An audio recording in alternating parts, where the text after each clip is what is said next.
ଆରେ କାକା, ବନ୍ୟା ପାଣି ଘରର ଦୁଆର ପର୍ଯ୍ୟନ୍ତ ଆସିଗଲାଣି। ଭୟ କରନି ବାପା, ମୁଁ ତ ଏହାକୁ ଫ୍ରି ସୁଇମିଂ ପୁଲ ବୋଲି ଭାବୁଛି। ତାହେଲେ କାକା, ଆମେ କ'ଣ ମାଛ ଧରିବା? ଆରେ ମାଛ ନୁହେଁରେ, ପ୍ରଥମେ ମୁଁ ଆଗେ ମୋ ଚପଲକୁ ଧରିବି। ସେ ତ ଅଧଘଣ୍ଟା ହେଲା ହିଁ ପହଁରୁଛି। କାକା ଦେଖନ୍ତୁ, ଆପଣଙ୍କର ବାଲ୍ଟି ମଧ୍ୟ ଭାସି ଯାଉଛି। ଭଲ ହେଲା, ଏବେ ବାଲ୍ଟିକୁ ଡଙ୍ଗା କରିକିରି ବଜାରକୁ ବୁଲିବାକୁ ଯିବି। ବଜାର କାହିଁକି ଯିବ କାକା?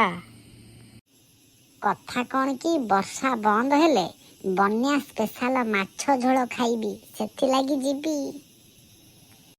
କିନ୍ତୁ ଟଙ୍କା? ଟଙ୍କା ନାହିଁ ମୋ ପାଖରେ।